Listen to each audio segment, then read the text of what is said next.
Hi, I'm Adam Jennings, and this is Awaiting Approval, a podcast about the messy human side of creative leadership. Today I'm joined by Sidhu, founder and CEO at Format 3, for a relaxed, two-way conversation about his journey, the lessons he's learned, and what it's taken to lead with creativity and honesty. Hardy, hi, welcome to the show. Good to be here, Adam. Good to have you, mate.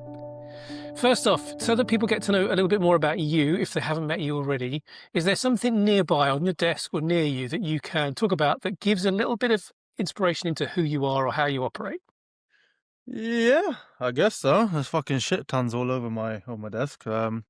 Nicotine keeps me buzzed up, and some herbs from Thailand that keeps me breathing. So there's loads of stuff everywhere. Cigar cutters to keep the nicotine going on walks. Um, it's like There's a theme here. yeah, there's a whole bunch of shit. I'm a very messy person. I'm not organized, but there's all things I need at hand all the time: coffee, nicotine, breathing stuff. No whiskey. No whiskey today. Oh, next time. It's Monday, man. And actually, if we were to meet to record this in person, where would you take me and what would you order to drink? I'll probably take you to my local pub in Hayes in West London. It's a shitty pub with shitty carpets, been there forever, but it's full of good people. And that's the kind of person I like hanging out with. I'm not a fancy person. I like my working class stuff, so I'd probably take you right back into the working class pubs. Love it. And what would you drink? Depends. Depends what time it is, man. It's like if we're just getting started, a couple pints, Guinness. If it's after that, we're going straight to the whiskeys. And then if it's really late, we're going to end up one of the tequilas. It's a simple process. 3-step process. Yeah. I love it. Well, I will raise a metaphorical Guinness/whiskey/tequila chaser to cheer you on for this recording, and we'll get straight into it. When was the last project that you worked on that made you feel something? The last project that I worked on that made me feel something. I think it's every project. I think we've had this conversation before where it's not a singular thing that makes me feel, wow, that's amazing. It's every project comes with its own challenges, and every challenge comes with an own hardship. It comes with its own feeling of how do I solve this? How's the best way to solve it? What's the anxiety tied to it? And I think it can make you feel. I think feeling it's not just happiness or proud, right? It's anxiety, it's anger, it's frustration, it's pressure, stress. I think every project has an aspect of feeling to it. I mean, just being able to feel those is a win by itself, though, as well. Being able to understand that what you feel is not always just the happy stuff, but the bad stuff too. The bad stuff can be good. It's all part of the same coin. I think there's not one single project that's made me not feel. That's impossible. Everything makes you feel. How do you balance out the good and the bad feelings on a project? You understand life is not a smooth sailing ship, and you understand that the ship takes tides, it takes winds. There's moments of peace, there's moments of where it's just gliding through. But life, if you start painting out life to be something that is continuously smooth sailing, you're in the wrong game for creative, especially.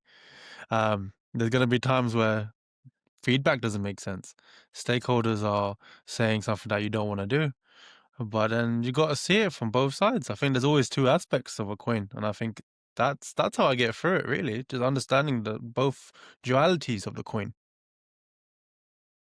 And is that something that you have to, when you're in one particular side of it, that you have to remind yourself of? I mean, it's easy to say, when I'm feeling the negative emotions, I have to remind myself of the positive, but you also try and balance yourself out the other way around as well. Yeah, 100%. When it's good, I'm like, why is it good? Like, why? What's on the other side? What am I being blind to at the moment as well? There's always aspects where you get a bit narrow vision of things, and you think it's good. It's just good. It's never just good. Just dualities to everything. Everything works in Mm. harmony of the yin and the yang. Mm.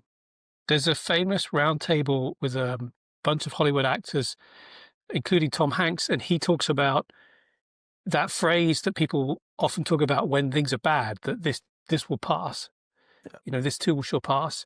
But he says it's really important as you get more and more successful and he's talking about Hollywood, but I think it sort of follows for everything in life. As you get more and more successful, when something goes right, you need to remind yourself this will also pass, and because everything is cyclic, and so you will hit another snag or a challenge again, and then you've got to work your way through to get back to where you are. So I completely see what you're saying. I think it rings true. I'd love for you to take us on a bullet point of your career from when you started in design to where you are now. And that's not necessarily every single step, but all the kind of key milestones that are important for you.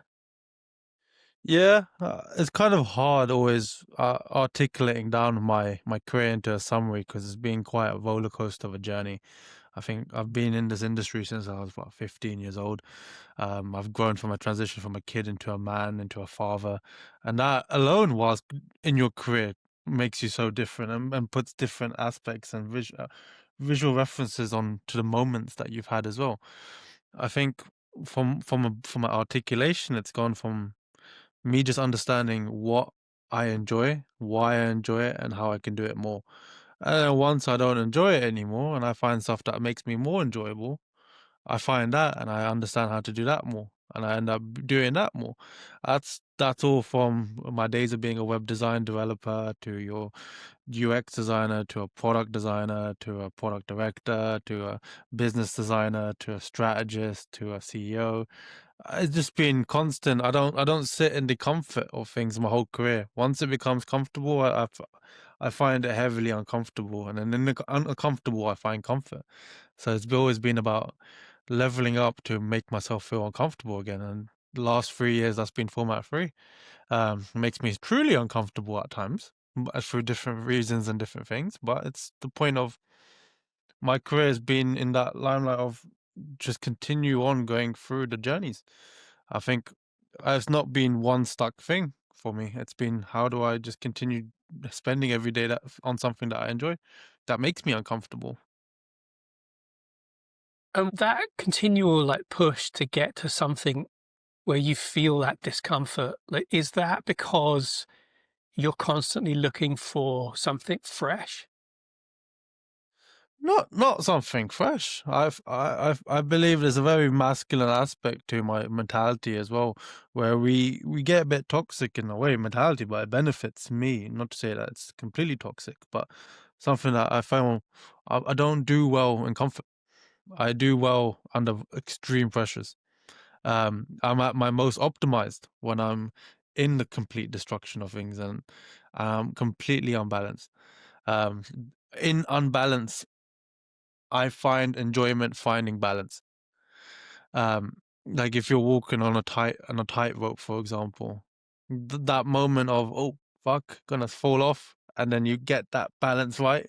That to me is my ultimate moment of happiness, where I'm like, that fit right in. Um, yeah, I think it's just even like recently I've been thinking up to myself as well, like I can feel a little bit of comfort slipping in again. Business is doing well, teams are doing well, everything's going well again. I was like getting a bit comfortable. What should we do? I was like, should we do a triathlon? Should we do an Ironman or some shit? So I was like, recently I started training again. I was like, fuck it, let's do an Ironman in 2027, just to push. Let's see what the breaking point of a human being is, and see how we can go 2 levels beyond that as well. I think that's now my new challenge. I'm like, okay, cool. Let's find the uncomfortability of being a super performing athlete while doing a business as well.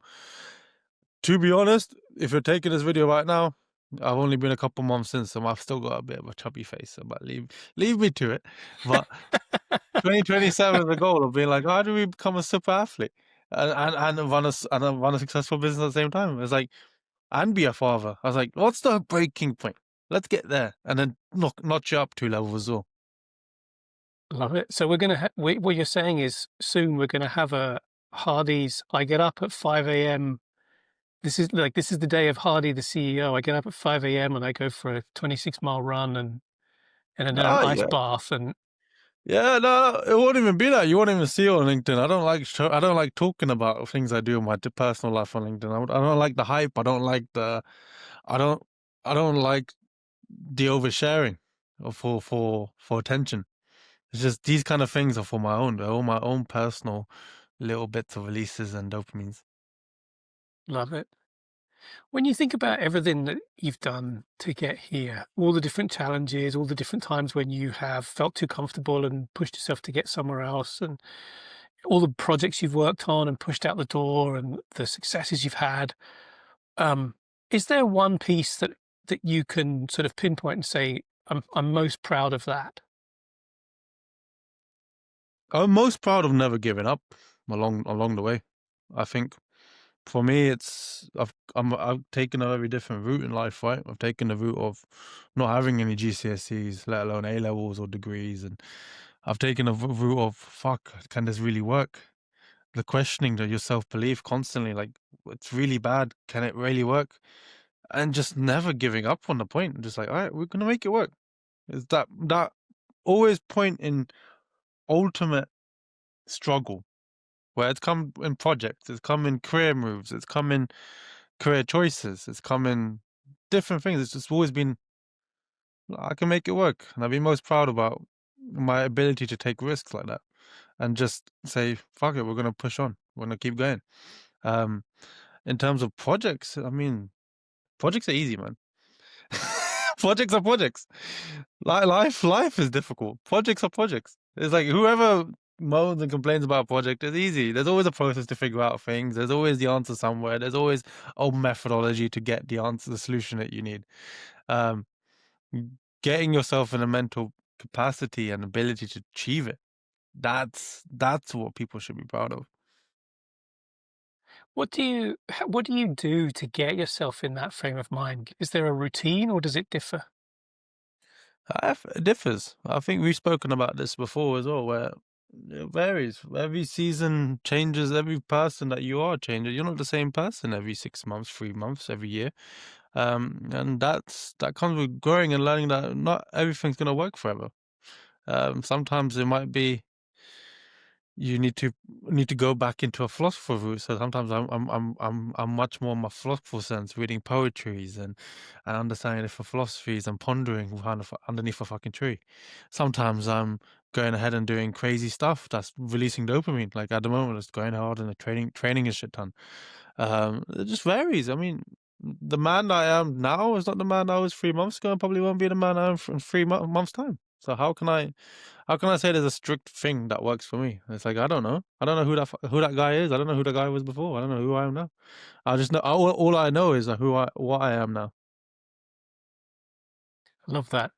And I've never I've always meant to look up to see whether it's actually true, but I've often heard that thing of your whole body, every cell in your body replicates, dies and replicates every 7 years, Yeah, as in over the course. It's not like, day one of year eight, your entire body changes, but like over that cycle, your whole body changes. So every 7 years, you're not entirety, you're not the same person that you were. I don't know the sort of scientific accuracy of that, but I like that idea of continual change, continual growth, continual rebirth, I guess. yeah, yeah. Um, You apply that same thinking into things that we do with product, for example.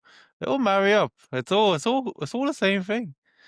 But it seems different because it's technology is on a screen compared to life, which is nature and out there in the world. It's all connected. It's all the same thing. It's all the course of nature is all represented in different forms. so like there's a thing in art where creatives recreate what they see in nature, and that's a purposeful act. And I'm just wondering if you subscribe to that, or if you think that actually just naturally anything that is created follows those patterns in one way, shape, or form, follows Yeah, those cycles. yeah, for sure. From even if you take it back to an artistic point of view, right? The artists recreate what they've seen and experienced, but when that's only a percentage of what's actually happening. When they go back to the blank canvas and then recreate, they're doing it in a moment of newness as well. They're doing it in a moment of complete influence of what's happening in the moment. That's why the new doesn't exactly mirror an exact the old. There's always an element that's fresh. There's always something that's new because you can't take that moment that something's been expressed and then have that same expression in the complete form again. everything is new in that sense. Everything is a new way of seeing it, a new way of feeling it. Mm. You can never recreate exactly the same experience more than once. You will only ever have that one time. Yeah, yeah. You're not gonna paint the fucking the Mona Lisa with the same brush strokes and like Da Vinci did, right? You're not gonna be able to have the same feeling in that stroke that he did in that moment. You're not him in that moment. You are you Mm. in that moment, and that brush stroke's gonna be different as well, and that's gonna be reflected in the end output. And I guess likewise, someone turning up and looking at the Mona Lisa for the first time, the second time you look at it, it's never going to be the same experience because it's not the first time that you've seen Yeah, it. it's a new feeling again. Everything Yeah. is new. And do you think when you're in those moments of challenge or discomfort and you're sorry, when you're in those moments of comfort and you're looking for the next challenge, you're looking for what's the thing that's going to go wrong that's coming over the horizon, is that in a way, is that you chasing that new experience? I used to think it's chasing. I used to chase. I've gone to a point in my life where I just accept it and I feel it. Oh. And I sit there and it's about welcoming it, not chasing something. Welcome everything. Don't chase anything. Things will come to you. Feelings will come to you. Journeys will come to you. Paths will open up for you. You don't need to chase down anything. They'll come. I like that. Sort of being open to whatever the universe is gonna serve you. Yeah, I mean, we can't control it. We can't. What was a great, it's a great quote I heard the other day. It's like everyone's in a rush. What the universe ain't in a rush. Mm. Yeah, I love that. When you think about, everything that you've done in work and your career, is there a moment where something didn't quite go according to plan, and what did you learn from that? From a project or work basis. Yeah. There's been times in my early career where when you are less seniority, where you are kind of pressured to do the right thing all the time. You kind of you try to fix it immediately and overburden yourself with like, oh God, I messed up. I'm like, shit, better scramble together. Like now when mistakes happen, or what I've learned from is just you just open up a conversation, have a laugh about it. It's just that went to shit. It's like, okay, fuck. What do we do? It's not the end of the fucking world. It's like, all right, we fix it. I mean, and that's kind of even a partial bit of my philosophy of Format 3 is like, we can have a laugh and joke about this with clients as well. It's like, before agencies, you couldn't tell a client they fucked up. But with the clients and partnerships we have, we're like, that didn't go to plan. We got a fucking pivot. It's like, let's have shit. What were we thinking? We're all stupid. And then we end up laughing about it, letting that emotion go, and then we move on, and we go on to create the thing that was intended as well.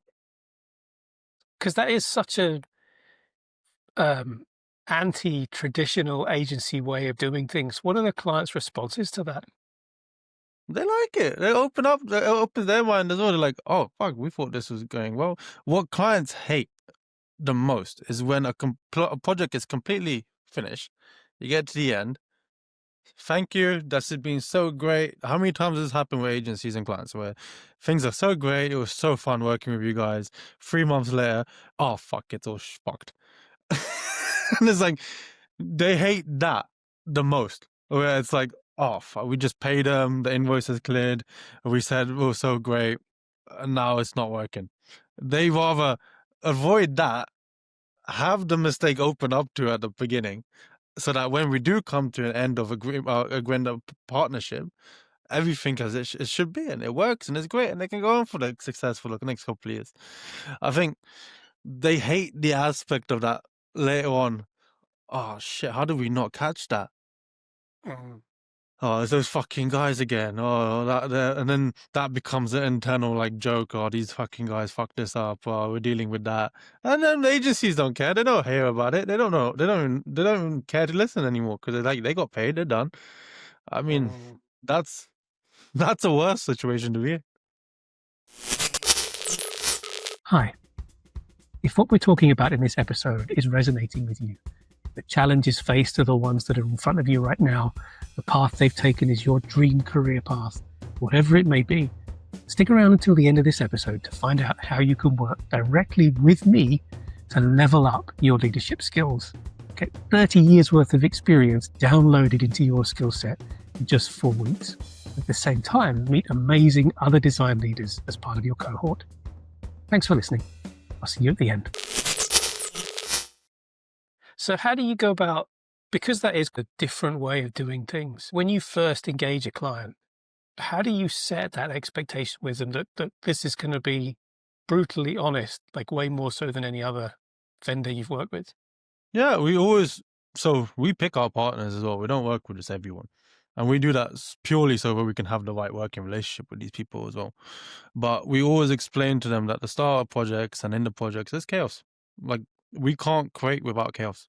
We need, and we even got diagrams to show this is where the chaos is, and this is how long the chaos is going to go for. And there might be a bit of chaos over here, but expect the chaos.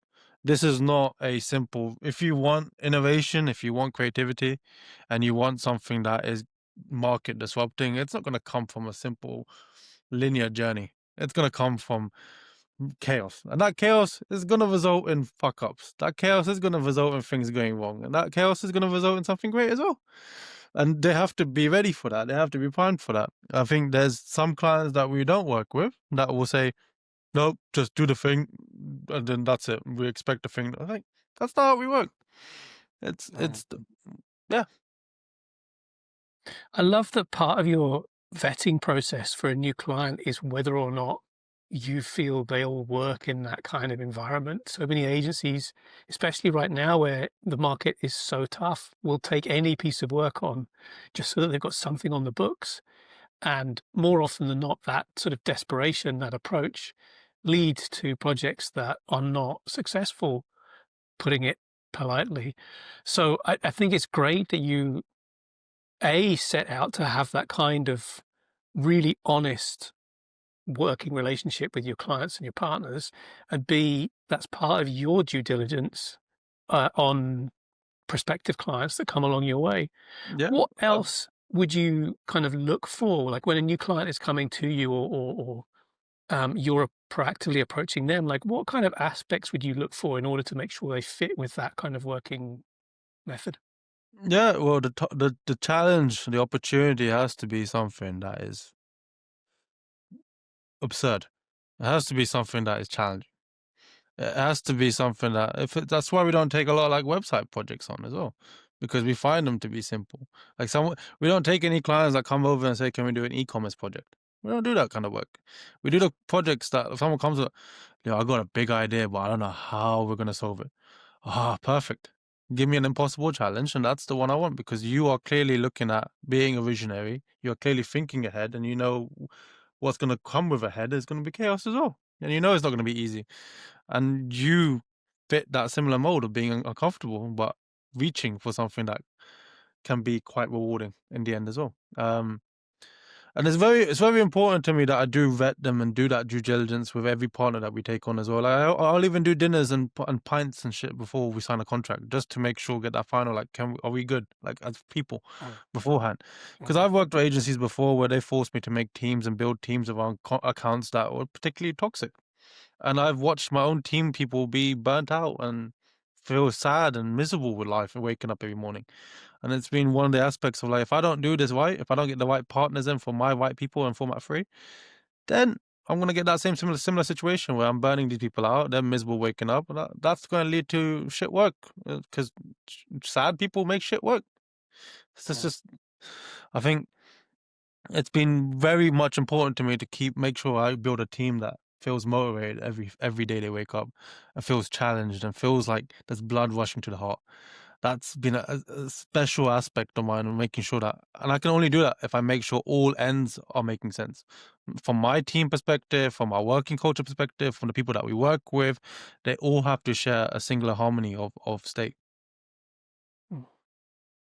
I'm really curious. Like, I I can hear that thing of getting comfortable. I need a challenge, and I resonate with that. Like, and I think for me, that's my ADHD.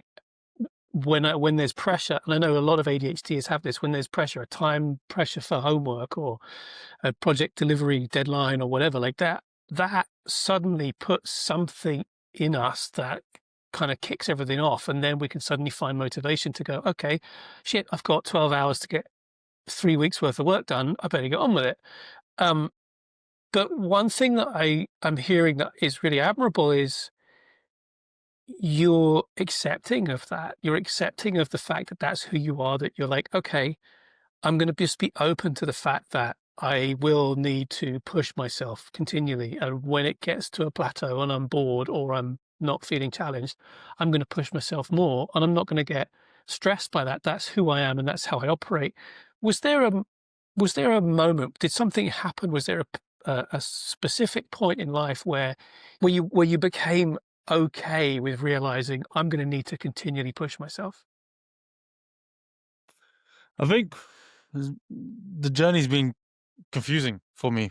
It's been the point of chasing. Why am I chasing? And then I hit my early 20s, and I think I was like 20 years old when I first met my therapist. And we've really figured out together. It's like, why am I chasing? And like, you're chasing for the wrong reasons. You're chasing to be seen. You're chasing to prove something. And I was like, I don't want to prove anything. I don't want it. But I was doing that unconsciously. And that after that point, I was like, fuck. If I just take full consciousness, I can realize I'm doing things that I wouldn't consciously do. I'm like, maybe I just accept like what I am instead of trying to hide away from what I am. And that comes with many years of self-reflection through meditation, man. Like fucking really looking at myself, not looking at myself in the mirror, but really spending hours just in a room by myself, looking at myself and what am I doing? Who I am, finding. As I've always thought, there's an element of life where you have to find purpose. Well, who need life? There's no purpose to life. Everyone's hunting a purpose, but there's no purpose. It's just you have to become the one, the bee. You have to become I, and that's it. That's all you are. And whatever comes, let it happen.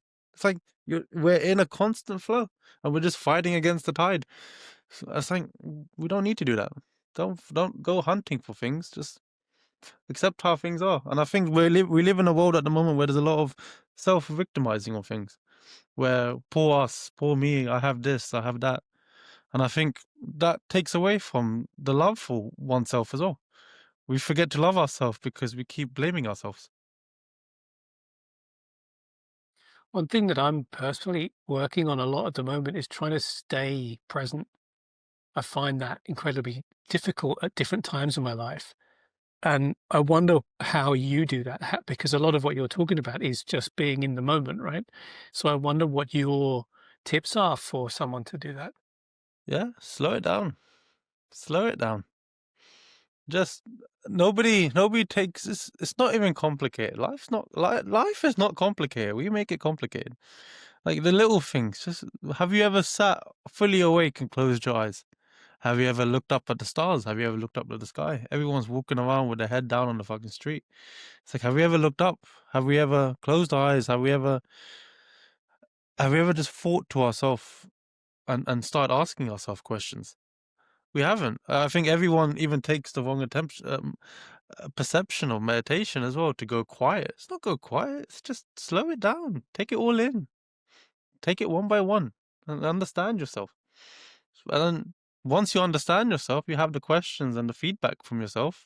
Well, what's going wrong? And then it's up to you if you want to incorporate that into your daily life or not. I love that. A lot of slowing down to listen. Yeah. I mean, there's many in our industry. All we bang on about is listening to other people.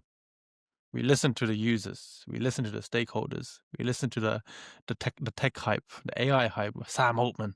That's who we listen to. Why are we not listening to ourselves? Given given the opportunity to, and this might be a bit of a sort of trite question, but given the opportunity to sit down with someone like Sam Altman or Steve Jobs or Tom Hanks or whoever and listen to them for 60 minutes, or to sit on your own and have that same conversation with yourself for 60 minutes, who would you choose? Oh, myself, day in, day out. My future, my life, and my current present moment is me. It's not them. Mm. When you think about your whole career, maybe your whole life even, is there a point in time where you would go back to you, the age that you are then, but knowing what you know now? And if there is, what would you say to yourself?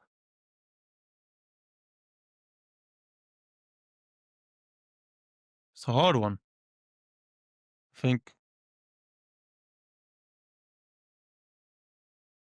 think it might have been around that 19, 20 mark. That's the point I started about 19 I was when I started freelancing, and then I started like fucking. That's when you take a boy from a very lower class level, very working class, and you give him a shit ton of money on a day rate, and then you open up a wide array of destruction. You give him possibilities to destruct in every single angle. I will go back to that point and be like, you need this.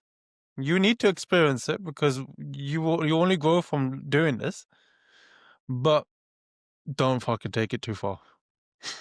that's that's that's my only advice, is because there was points where I went too far and it's just like, fuck. I really had to. That took a lot out of me. Like, you look back at some of the points in my life where it's like, really should have not been that big of a cunt sometimes as well.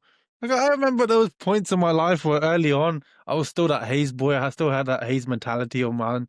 Where I would tell people, I would call out people and be like, even recruiters, if they put me in a shit job and it was fucking shit, I'll call them up and tell them, you're a fucking prick. And I wasn't speaking in love. And I was like, because I was just destructing at that point. And everything was destruction. I go back to that point and tell myself, speak in love and act in love. I think it even comes through to even today's world, right? Where we look at everything going on in the UK with a lot of racism, a lot of fascism. We can be angry, or we can give love, and then that will change the perception of even colored people here in London right now. Like, I'll open a door for someone and someone will say thank you. Fuck, that's all, man. It's like, if you don't hold the door because you got some weird biases about, oh yeah, they're probably racist, fuck them, and then you don't hold the door, and then they're gonna be like, okay, colored people are. It's like, you change the perspective. Just go back to that point when I was 19, 20. It's just like, just always speak in love and do in love, and that's it. It's that simple. Life is that simple.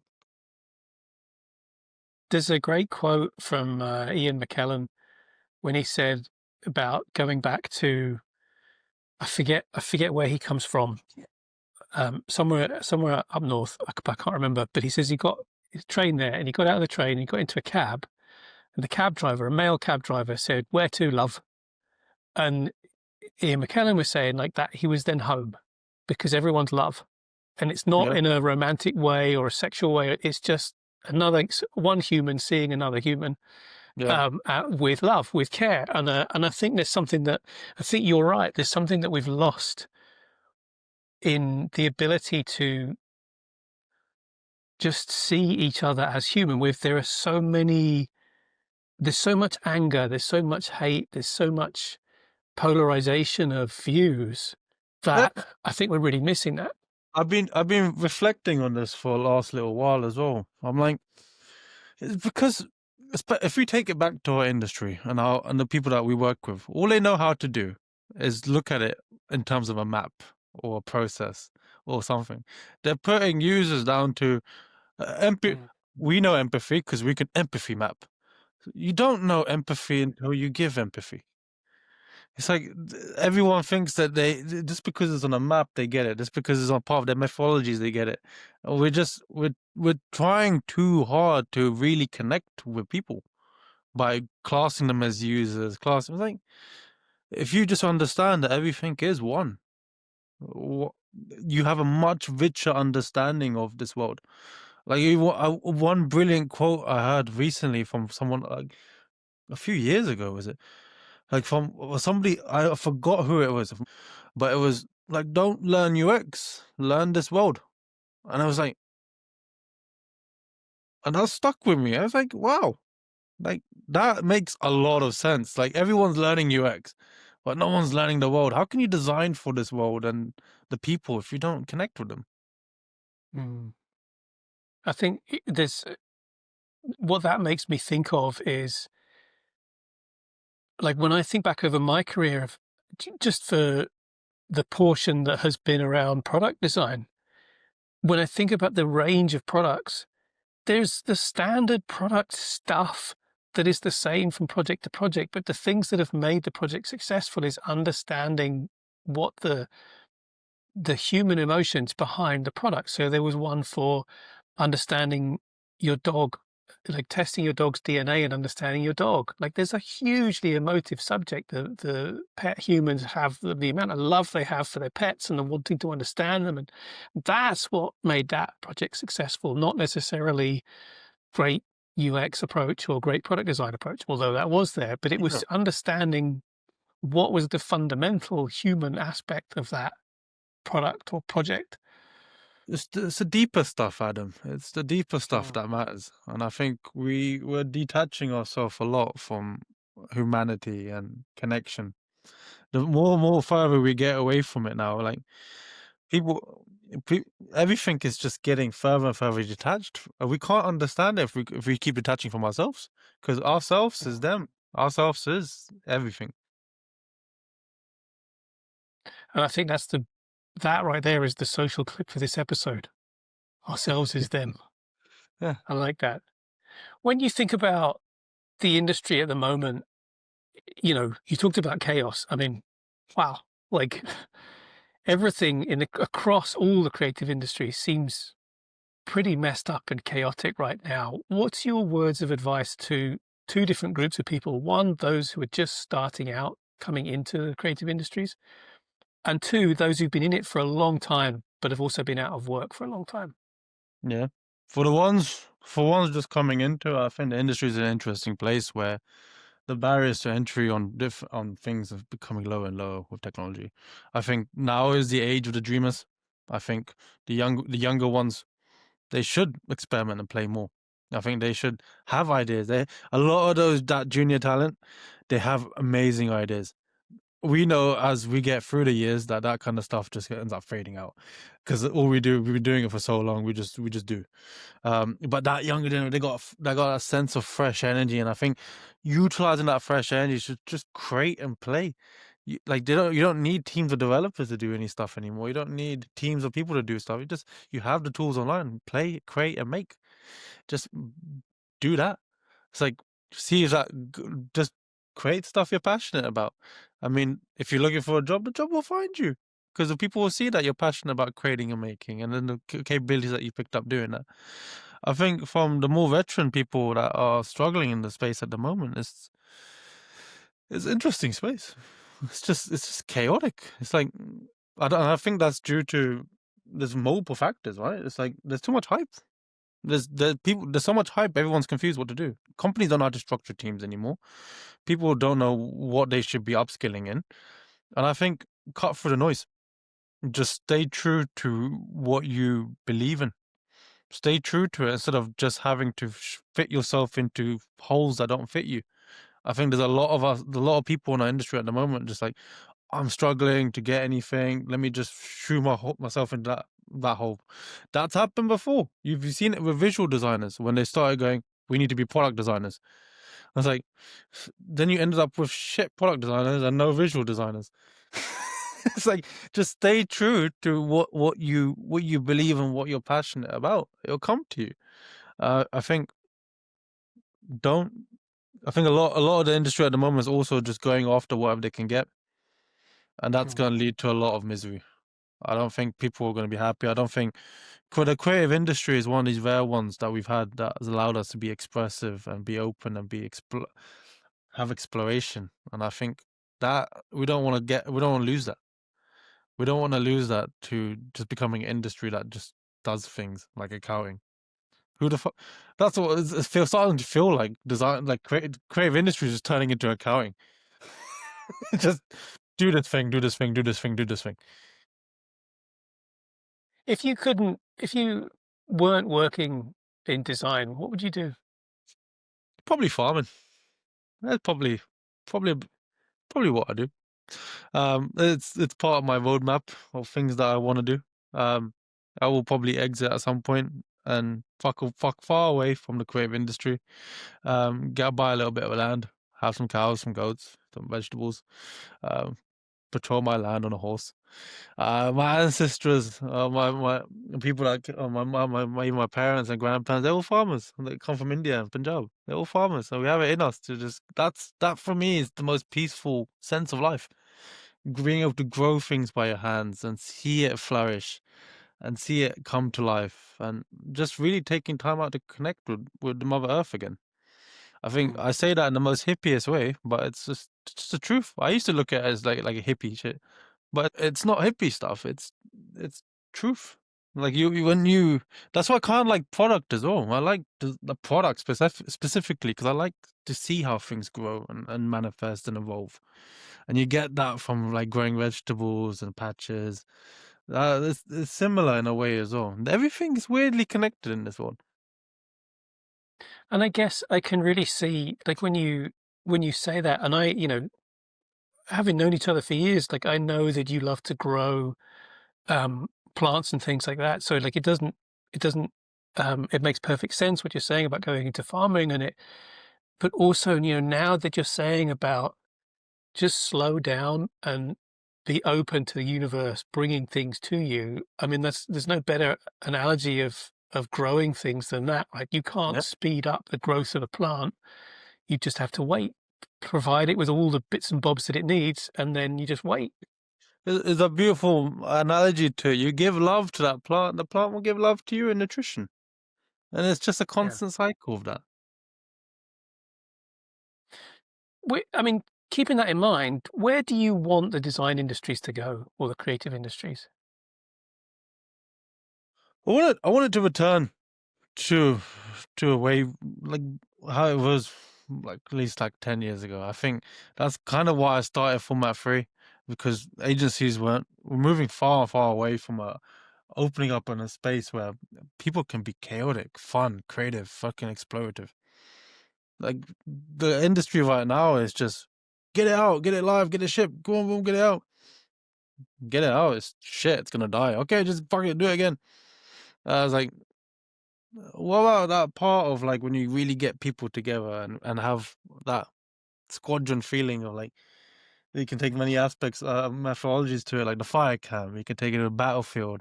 It's that I want to see return. I want to see the war rooms return. I want to see the things that made real creative agencies really fucking great. Again, we've been doing that at F3 and it's been rewarding. Like the team is super happy with everything that we do, and we've even talked to each other like how can we go to another place to work ever again after this, because it's just that environment of really just create, make, and do, and it's like getting away from product. I've been an advocate for product from the early days. I even got product in with where QA set up the whole department with Amsterdam. But for where product is now, it's not creative anymore. It's just utility stuff you're creating. It's like that's not fun and to create. It's like, oh yeah, let's create an onboarding screen, and then the most fun thing someone can come up with is like, let's add a lottie to it. It's like it's like no one's ever killing the darlings anymore. I want the industry to start killing darlings. Let's have questions instead of how do we add a cool lottie to an onboarding? How about we kill onboarding? What happens if we kill it? What if we just take down the darlings that we have and think that we need them? Like we even had this conversation the other day. I was like, what about jobs to be done? I love jobs to be done, but with AI right now, is that changing? Do we need a different framework to approach it? Because the jobs to be done are different methods now. Because we're thinking about getting answers and solutions in different ways now with AI. It's like kill the darlings. I want the industry to start just killing shit instead of keep repeating stuff that they see on LinkedIn.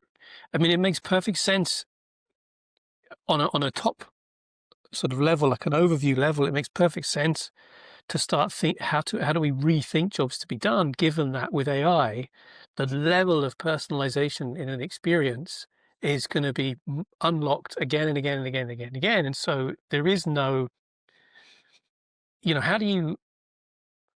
how you look at a flow in a traditional sense in an experience where that flow, the permutations of that flow are endless, because AI will, get to the point of creating an experience that is so customized, so personalized to the user, that it's unlikely to be replicated by another user because it's Yeah. just so personal.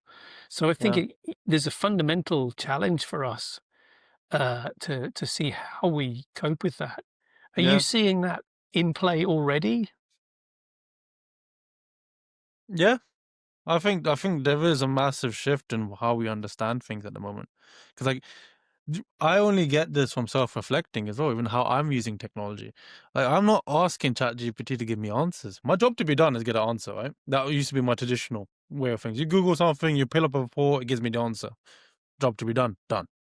Now with ChatGPT, I'm not looking for an answer. I'm looking for sparks. I'm looking for hooks. I'm not looking for an answer anymore. I'm looking for fragments. I'm looking for not a complete thing. That's how I'm be using technology. I'm like, don't give me everything. Give me fragments. And that job to be done becomes a longer string of things. Yeah. And you're still within that, you're still retaining the human element. You're still retaining your thought. You're not giving your thought process over to a machine, which I think some are falling into that trap of.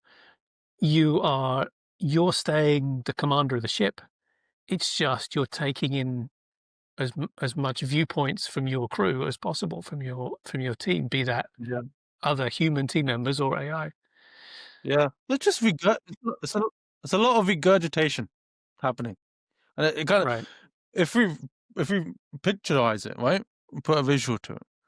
Just someone vomiting into something, someone vomiting that same vomit into something, and it's disgusting. It's absolutely disgusting. It's like, why are we doing this? It's just, how about we just eat our own food? How about we chew and digest our own food? I would much rather that than eat someone else's vomit, I have to say. And I'm not that hungry anymore now either. I was going to ask, I'd love to know, what's the best piece of advice you've ever been given?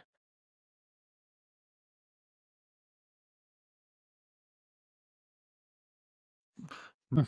It all means nothing. Everything means nothing. And once you apply that thinking, you stop caring so much about everything and then start concentrating on the things that matter. I like that. Last question. It's the same question for everybody that comes on this show. Are you, Hardy, still awaiting approval? No,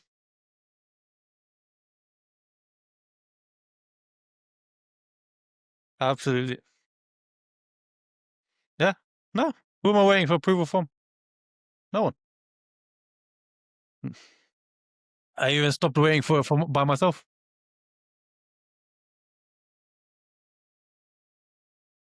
That comes back full circle to just being in the moment. 100%. Yep. This is your opportunity. How do people get in touch with you? Where can they find you? How can they get in contact with you? What have you got to promote? Yeah, moment for me. Well, format 3 is where I live and do most of my days. So, a website, on my LinkedIn, um, in Hayes somewhere at a pub, probably. Um, just reach out, man. I was like, I don't call any formal measures to things. I have coffees with everyone. Just reach out. You want to chat? It doesn't have to be about a job. It doesn't have to be about a project. It doesn't have to be about anything. Just reach out. Let's have a coffee. Let's have a general chat. Connect as humans.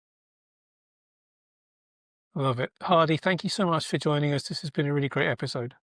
Thank you, Adam. Appreciate it.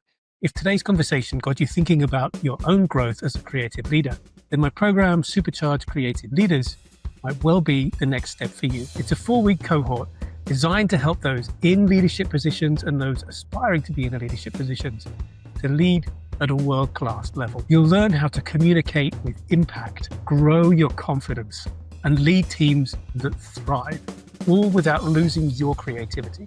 It's a mix of pre-recorded video sessions, live Q&As with me and the rest of your cohort, and an incredible community of peers who will support you along the way. People who've already been through the course have gone on to win new roles, land promotions, get huge multi-million-dollar pitches, and they all put it down to the course and the confidence it gave them. So if you're ready to get noticed, get promoted, or finally step into that dream role, join the next cohort. Head to growwithadamjennings.com and sign up to Supercharged Creative Leaders. I can't wait to start working with you. Awaiting Approval is a Cordial Fox production, hosted by Adam Jennings, produced by Adam Jennings and Jasmine Egner.